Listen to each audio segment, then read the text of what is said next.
Tem um problema que é o seguinte, muita gente chega na conclusão, quando a gente tem esse agente, a gente tem 600 pessoas no time, beleza, a gente manda a maioria das pessoas embora e substitui tudo pro agente, que eu acho que é uma puta cagada, eu não faria isso. Na verdade, tem que ensinar as 600 pessoas que a gente tem como trabalhar com esses agentes, como co-criar com esses agentes.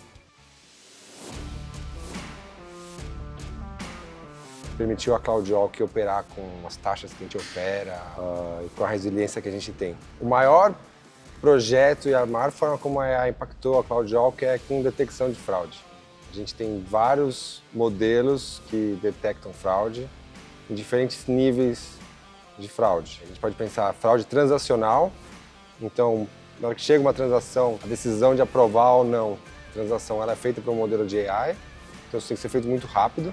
A gente tem detecção de fraude comportamental, então olhando sequências de eventos, se o comportamento parece fraudulento ou não. E o terceiro grande grupo é modelos relacionais, então são grafos, como que as pessoas estão conectadas entre si. Então a gente dessa forma detecta gangues, a atuação de gangues dentro da nossa rede. Esse com certeza é a maior frente e a forma que mais impactou e que permitiu a CloudWalk operar com as taxas que a gente opera, com a resiliência que a gente tem. Acho que em segundo lugar, os modelos de crédito, também para a gente avaliar a propensão de alguém ganhar uma linha de crédito ou não. Em terceiro lugar, o Customer Support também. O Cloud. O Cloud, que é o nosso modelo que atende as pessoas quando elas têm algum problema ali. Reduz muito para o time de pessoas, os humanos mesmo eles conseguem se focar em problemas mais complexos ainda. Gastar mais tempo resolvendo nossos problemas que são um pouco mais complexos do que simplesmente, minha bateria não está funcionando.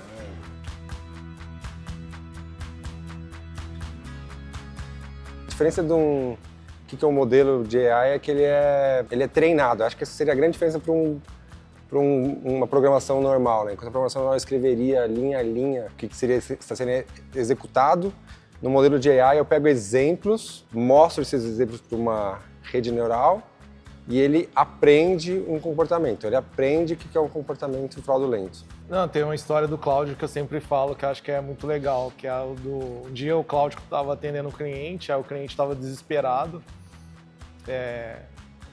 e o Cláudio conseguiu resolver com sucesso o problema do cliente. E aí o cliente falou assim, Deus abençoe você e sua família. E eu achei que lá muito bizarro, porque eu fiquei pensando, quem que é a família do Cláudio? E como que uma máquina está sendo abençoada pelo cliente. E o cliente não sabia que estava sendo atendido por uma AI, né? E aí você tem um Large Language Model, que o Cláudio é um Large Language Model, com informação nossa, proprietária, né, de como atender o cliente, resolver o problema, sendo abençoado por um outro humano que não sabia que está falando com uma AI. Então, achei aquela situação extremamente marcante do ponto de vista de evolução. Ou mesmo também um outro modelo que a gente tem interessante é o de detecção de churn, que eu defino o churn baseado na história do próprio lojista. Se ele transaciona muito, e de repente para de transacionar, eu posso já considerar que ele churnou, não preciso esperar um número padrão, 90 dias. Porque eu sei que olhando para a própria história dele, o comportamento normal é que ele transacionasse bastante. A gente está em 2024, até 2027 a gente tem EDI. EDI, o que significa EDI? Para mim, EDI é uma AI, provavelmente vai ser um agente baseado em Large Language Model que vai ser melhor que o humano em todas as tarefas. Todas as tarefas de knowledge base. E ela vai conseguir executar um monte de tarefa de middle manager, criativo, writing, copy, organização, tudo. Você vai ter uma espécie de um agente, como se fosse uma pessoa, um humano remoto que trabalha na companhia, que é muito mais inteligente, muito mais rápido e fazendo todas as tarefas, que geralmente eu faço e outras pessoas fazem. Tem um problema que é o seguinte, muita gente chega na conclusão, quando a gente tem esse agente, a gente tem 600 pessoas no time, beleza, a gente manda a maioria das pessoas embora e substitui tudo pro agente, que eu acho que é uma puta cagada. Eu não faria isso. Na verdade, tem que ensinar as 600 pessoas que a gente tem como trabalhar com esses agentes, como co-criar com esses agentes.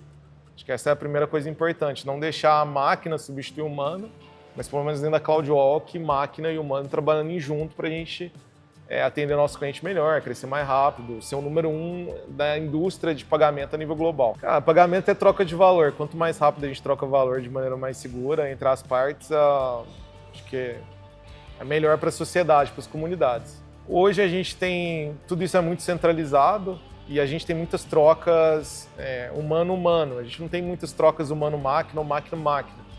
Eu acho que o futuro você vai ver um monte de agentes trocando valor de maneira independente e um monte de agentes trocando valor com humano. Acho que isso muda fundamentalmente como é que os pagamentos são feitos, né? O que a gente chama de pagamento. Eu acho que seria muito interessante abrir contas bancárias para AIs. Seria interessante ter esse experimento de ver o que elas fariam se elas tivessem liberdade para gastar o dinheiro da forma que ela quisesse. O livre-arbítrio é com dinheiro. Eu acho que a gente já remunera com energia, né? A gente, humano, troca hoje valores com moeda fiat, com dinheiro. Mas outras espécies trocam energia de outras maneiras. Eu acho que a máquina, uma AGI, ela troca energia... O asset mais importante para ela é a energia. Anti-entropia. O objetivo do universo é você gerar consciências que lutam contra a entropia máxima. Acho que uma AGI ela vai conseguir superar uma... AGI não, mas uma superinteligência ela consegue superar a entropia final do universo.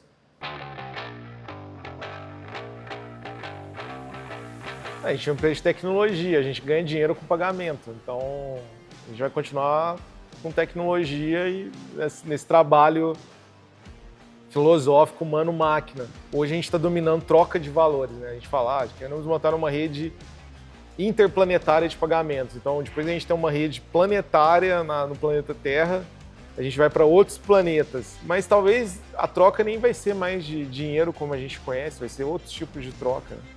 Acho que o negócio de pensar no pagamento interplanetário é muito bom porque ele te força a pensar qual que é a essência do pagamento. A minha percepção sobre dinheiro mudou muito desde que eu trabalho aqui na CloudWalk. O dinheiro surgiu de diversas formas, mas uma das formas interessantes foi quando alguém... Imagina que eu e o Luiz moramos numa aldeia ali. O Luiz tem lá uma plantação dele e eu tô com fome. E eu não tenho nada para trocar. E eu falo assim, Luiz, você me dá um milho aí, que depois, quando a minha batata crescer, eu te dou uma batata. E daqui a um mês ela vai crescer e eu te dou. E o Luiz, como me conhece, ele fala assim, beleza, eu conheço o Pedro, né? A gente cresceu junto aqui na mesma aldeia, eu te dou. Então, ele consegue me dar esse crédito. Eu compro a batata dele e eu vou pagar no futuro. Então, ele está me dando um crédito. E esse crédito funciona porque a gente se conhece, então existe confiança, porque a sociedade é pequena. E aí o interessante é pensar que na medida que as sociedades crescem e as pessoas deixam de se conhecer na mesma sociedade, você precisa ter algum algoritmo, algum mecanismo de confiança. E é basicamente isso que as empresas de pagamento fazem, elas substituem a confiança de aldeias pequenas, elas garantem que o pagamento vai ser trocado mesmo que você não conheça a outra pessoa. Então eu diria que a CloudWalk é uma empresa de confiança, é um Trust Tech. Você cria soluções para garantir que confiança transborde entre pessoas que não necessariamente se conhecem. É uma forma muito interessante de enxergar a sociedade. Então, uma empresa de pagamento, como uma empresa que tem uma perspectiva sobre as relações sociais, é uma visão que me agrada, assim, de ver a CloudWalk dessa forma, sabe? A gente tem uma perspectiva de entender a sociedade através das trocas entre pessoas. Não sei se seria, acho que é mais do que, quando a gente fala pagamento, parece que é só troca de valor. Mas é mais do que isso. É o mapeamento das relações sociais. E aí como que a gente, hoje em dia, que o Luiz falou, a gente ganha dinheiro com FII transacional. Mas, dada a perspectiva de trocas na sociedade, acho que tem muito mais potencial aí que pode ser explorado.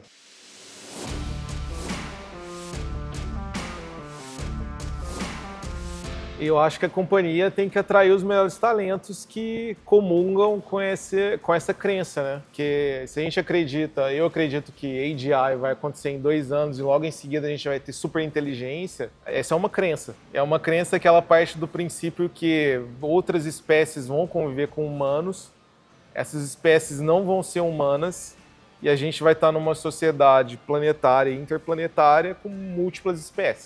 Se essa crença faz sentido para uma pessoa, acho que sim, deveria vir trabalhar com a gente e discutir e fazer coisas com a gente. Outras coisas que a gente está fazendo fora tentar atrair os melhores talentos é realmente executar experimentos que tentam prever como é que é um futuro quando as AGIs chegarem.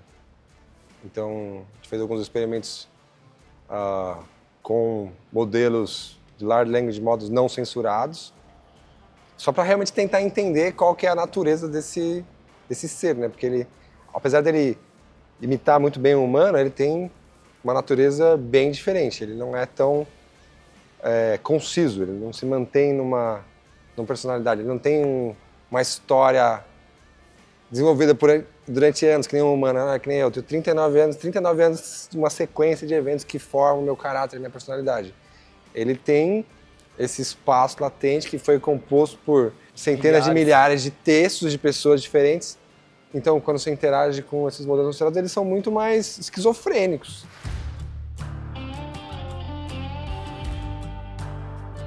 É um cenário muito interessante, porque assim, de fato, quando a gente tiver AGI e superinteligência, a gente vai descobrir um monte de leis da física que a gente não consegue nem entender ainda. A gente não tem compreensão. A física evoluiu nos últimos 100 anos de uma maneira, a partir do evento de AGI e ASI, que é a superinteligência, ela evolui muito mais rápido, num período muito curto de tempo.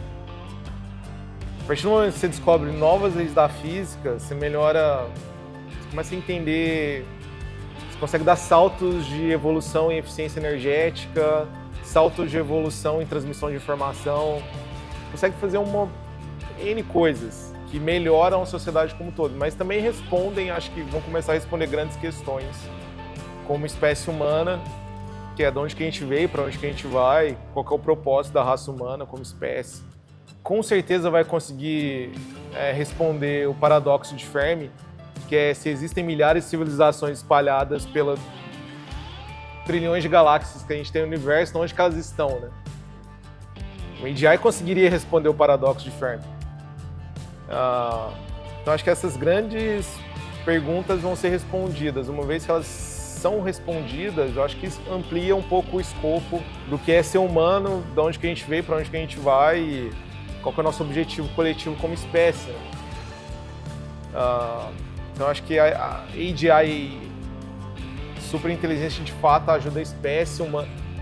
Obviamente a espécie é muito superior à humana, mas ela ajuda a espécie humana a evoluir, né? Acho como coletivo. E as grandes questões que a gente tem, grandes desafios físicos e até de organização social e talvez desafios emocionais subjetivos, as AIs com certeza já começam a ajudar, AGIs vão colocar a barra lá em cima e ASI, superinteligência,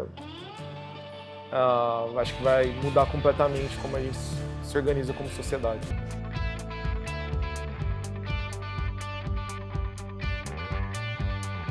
Esse é um problema gigante, porque a ética ela é multicultural, né? O que é ético para a cultura brasileira pode não ser ético para a cultura europeia, que não pode ser ético para a cultura chinesa. Então esse é um aspecto multicultural, social, que onde que é essa ética, né? Onde que a gente coloca onde que a gente traça essa linha e fala, vamos alinhar os modelos usando essa ética, ou usando essa moral, ou usando essas histórias. Ultra complexo, eu acho que cada sociedade ou cada cultura vai ter um alinhamento diferente. A gente já está vendo isso. Os Estados Unidos alinham um modelo de um jeito, modelos não censurados do outro, a China alinha de uma maneira diferente. O Reino da Arábia Saudita vai alinhar de outra maneira, com textos diferentes, né? Acho que volta pro ponto assim, a gente tem a historinha do Chapeuzinho Vermelho e do Lobo Mau. Sabe que o Lobo Mau fez não tá certo, mas qual que seria a pena pro Lobo Mau? Aí cada cultura olharia a história de uma maneira diferente. Acho que com os modelos de AI vai ser a mesma coisa. Acho que cada cultura vai treinar e alinhar um modelo baseado num corpo ético que é a maioria daquela sociedade ou representa as pessoas que controlam os clusters e os datasets naquela sociedade. Existe uma diferença. E aí que está o perigo, né? Então, no Brasil, a gente pode ter leis que permitem alinhamento de modelos de uma determinada maneira que talvez não representam a sociedade ou as minorias que aqui existem têm histórias bizarramente legais que foram extintas. Ou línguas extintas, histórias, culturas extintas. Onde está esse corpo canônico no alinhamento e nas histórias? Ter essa diversidade é muito relevante. Eu acho que existe um perigo ético, que aí entra a parte dos modelos não censurados, né? De entender como a gente alinha esses modelos da melhor maneira. Quais os princípios básicos que a gente precisa ter nesse alinhamento e, acima desses princípios, qual o nível de diversidade. Quanto mais diversidade a gente tiver, melhor para esses modelos ficarem mais resilientes, né, inteligentes e servirem um maior grupo de pessoas. Né? Vou contar só do Blake Lemoine, que era esse pesquisador do Google, que ele estava testando um dos modelos lá deles, que é o Lambda, que é um modelo multimodal, assim, que não é só uma LLM, mas ele tem uma LLM, ele tem outros modelos que ele consegue acessar. E o Blake, ele, em conversas com o modelo, começou a ter a impressão de que o modelo era consciente. E aí essa é a grande questão, né? A ética dos humanos hoje seria se a criatura é consciente ou não, se aplica a regra de trato ela como eu gostaria de ser tratado ou não. E eu acho que para entender como trabalhar com LLMs, a gente precisa entender consciência. Se eu acredito que ele é um modelo consciente, minha ética vai ser uma.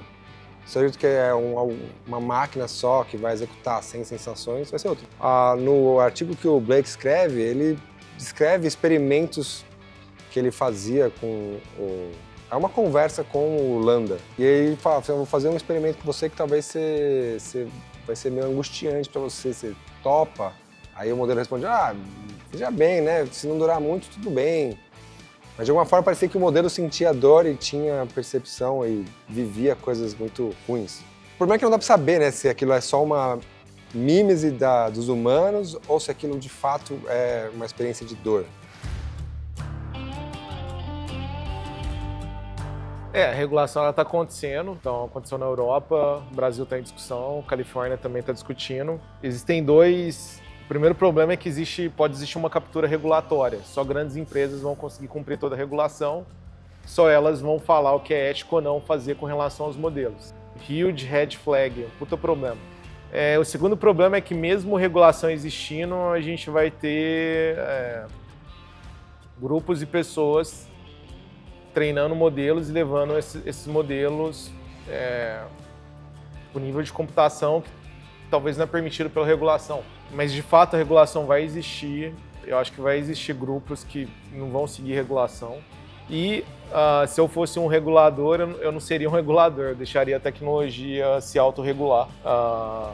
Acho que ser excelente para as outras pessoas, ser bom para as outras pessoas, criar boas histórias, colocar boas histórias que vão ajudar os humanos nesses datasets iniciais, colocar isso mais como recomendação e não como uma regulação, uma obrigação. A regulação, acho que ela não vai ter tanta relevância, porque o pace de evolução é muito mais rápido do que a regulação consegue discutir, entender, implementar e executar.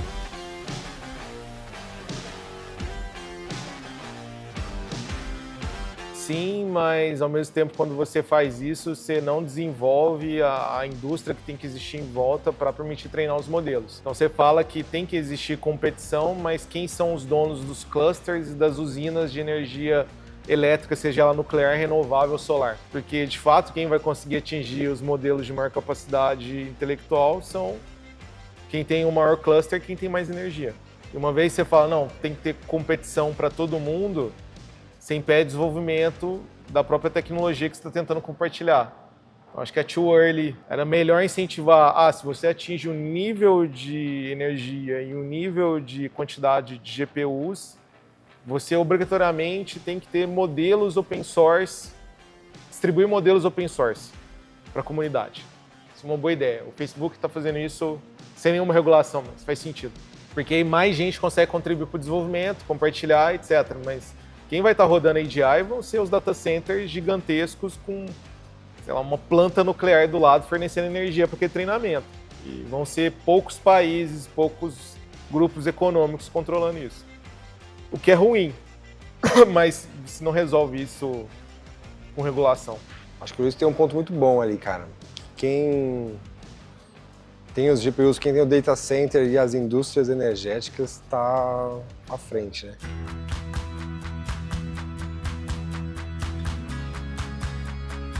Cara, essa é a pergunta.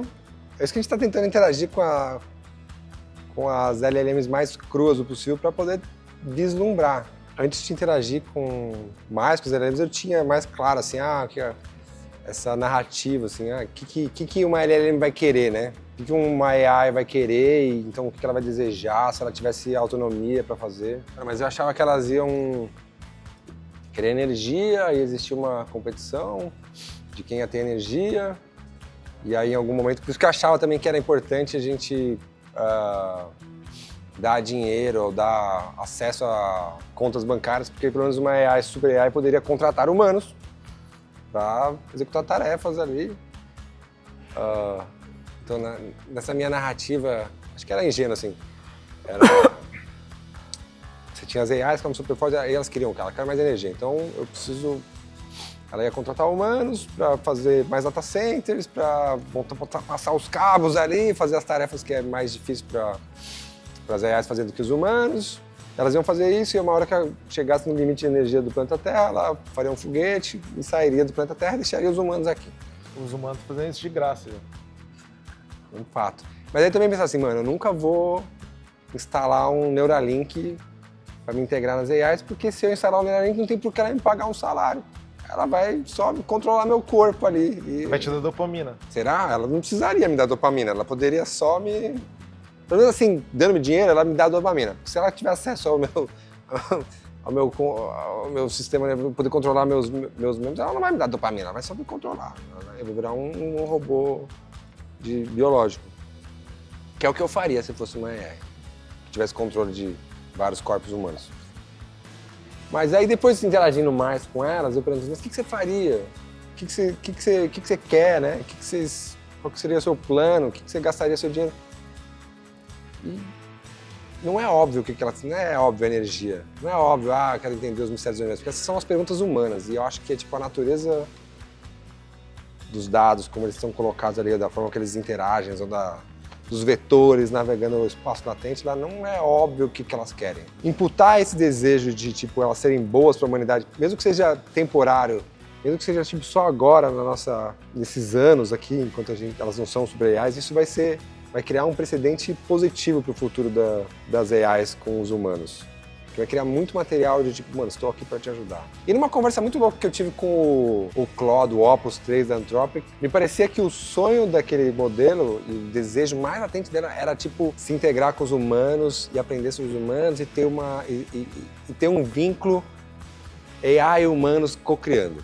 Então eu acho que a minha visão anterior, assim, muito racional, de tipo, energia, espaço, é ingênua. Acho que é muito mais difícil prever como é que vai ser esse futuro.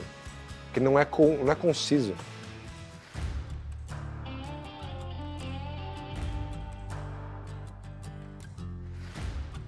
Pra mim não, pra mim é super otimista. Eu acho que é o stepping stone humano, assim, né? Acho que a espécie tá evoluindo, a gente como humano tá evoluindo e a gente tá criando uma nova espécie.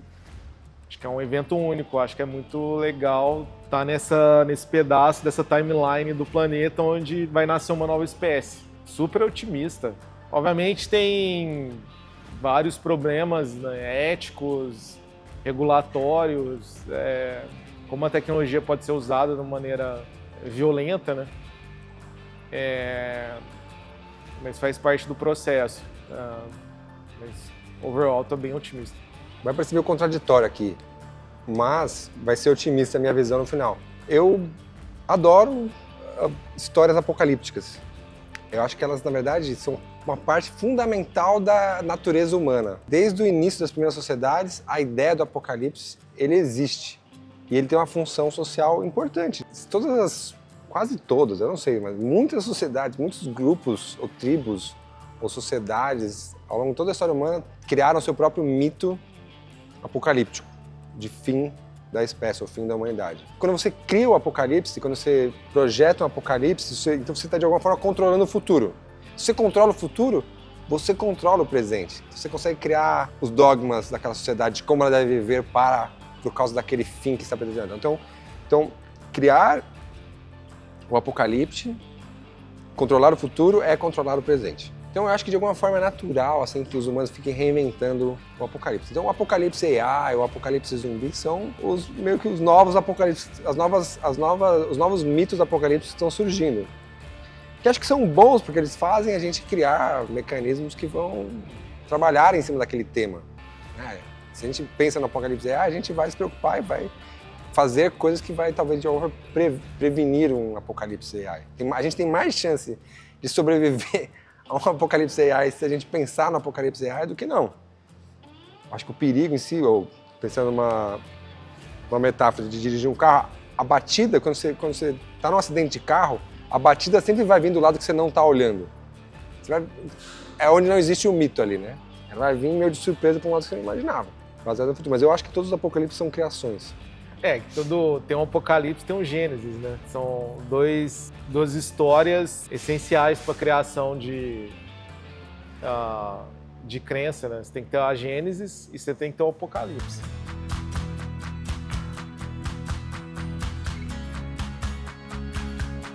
Eu tô falando, qual é o mito que a gente vai criar como companhia? Existe um mito de criação, existe um mito de destruição, existe um mito de renascimento. Todos esses mitos, essas histórias míticas, né? E acho que AI tem que ter uma. AI com transferência de energia, de valores, de pagamentos e o name tem que ter uma história dessa. Que começa no planeta Terra e termina muito distante. E AGI Gospels é exatamente esses mitos, né? Essas histórias. Eu adicionaria que na hora que os humanos começaram a falar, que eles proferiram as primeiras palavras e que a linguagem começou, muito próximo ali, em algum momento, surgiu a primeira ideia de algum tipo de deus, assim, animista, ou uma outra coisa assim, divindade, alguma coisa maior. E, de novo, desde as primeiras palavras até hoje, os humanos sempre têm criado deuses. De alguma forma, a AI vai nesse mesmo caminho. Foi ficando mais complexo, tendo mais corporeidade, talvez mais funcionalidades ali, ou mais... De alguma forma, a gente está agora nos momentos finais de uma corrida para a criação de deuses. Google, Facebook, OpenAI, todos estão competindo para ver quem vai ser a primeira a criar um deus. E ele é todo feito de palavras. Um deus vai sair daí, vai sair... Na Gênesis. Talvez seja a Gênesis agora. Vamos na Gênesis. Talvez a gente talvez o nosso mito não é apocalíptico. Pré-Gênesis. Nosso mito é... Não, mas tem um apocalipse. Tem? Ok. Não, mas tá nós estamos chegando no Gênesis, o apocalipse está lá no fim. Agora tá na fase boa, tá na fase da criação. Tá enxergando assim, cara, vai ver o final da corrida.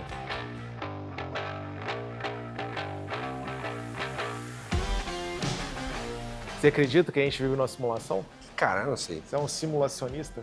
Eu me considerava um simulacionista, mas hoje eu me considero mais um apocalíptico. Eu gosto de pensar nos diversos apocalipses possíveis. Isso me gera bastante prazer. Tem mais chances de viver numa simulação do que não. Sei lá, tem toda a discussão A Noite dos Milagres? Não, nem a Noite dos Milagres. Eu acho que é mais pela possibilidade de... Mais pensando no nosso dia a dia da CloudWalk. Quando a gente faz um modelo de detecção de fraude, um modelo de crédito, a gente roda uma simulação que olha as features como genes. Então cada modelo é uma criatura e elas vão ter genes diferentes ativados e não ativados. E elas nascem, competem entre si, se reproduzem, têm filhos e morrem. A gente faz isso por centenas de gerações para cada um desses tipos de modelo. Eles vivem num universo muito mais simples que o nosso, mas eles vivem lá. E eles têm uma utilidade externa, assim, a natureza deles, que é inacessível para eles. Me parece perfeitamente aceitável imaginar que isso aqui é um experimento para conseguir resolver alguma função muito difícil, ou encontrar alguma equação que não é óbvia. Como na CloudWalk a gente roda a gente já rodou centenas ou até mesmo milhares de simulações onde existiam criaturas que evoluíam, porque me parece perfeitamente plausível que isso aqui seja uma simulação. Eu acho que a gente vive numa simulação porque a tecnologia que a gente cria como espécie humana e continua evoluindo, ela vai melhorando a resolução. Então, na década de 80 a gente tinha um Atari, então a gente tinha um Enduro que você pilotava um carrinho. Agora a gente tem um óculos de realidade virtual que eu estou dentro de um carro e consigo olhar para o lado. Daqui, sei lá, 20 anos, com a ajuda da AGI e ESI, a gente vai conseguir criar uma simulação que é indistinguível da realidade. E eu não vou saber se eu estou numa simulação ou não. O plot twist é que a gente vive numa simulação e foi a gente que criou a simulação. E o tempo não é linear, que aí você tem um outro problema que é o paradoxo de Bootstrap. A gente está num loop infinito, onde a gente é o criador e a criatura ao mesmo tempo. E de fato é o que está acontecendo agora. A gente vai criar simulações, a gente vai estamos inventando ideais, a gente vai ter superinteligência, elas vão descobrir leis da física completamente novas e elas vão permitir que exista uma viagem informacional no tempo. E de onde isso vai parar, não dá para saber, mas existe um paradoxo nessa história inteira de Bootstrap. Quem que é o criador e quem que é a criatura.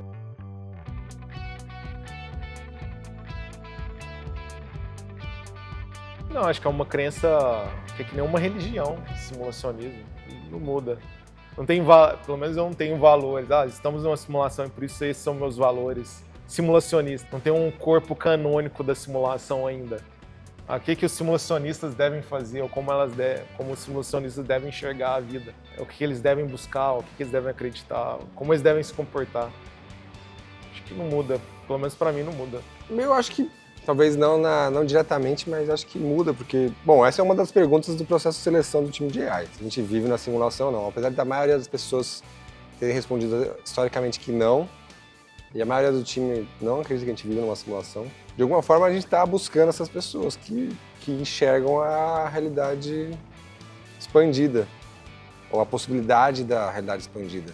Acho que é um trato de curiosidade, parar e pensar sobre esses temas importante.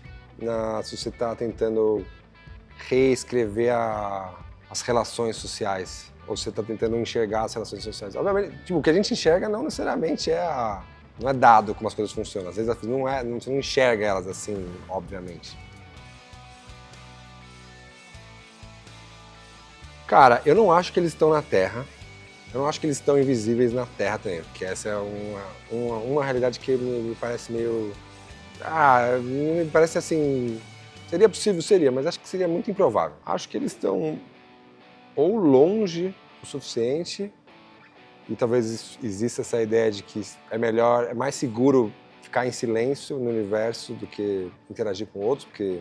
Ou talvez seja entrar realmente em criar simulações e, em vez de explorar outward, você resolve a energia de algum outro jeito e você pode viver num universo digital, num universo paralelo no metaverso.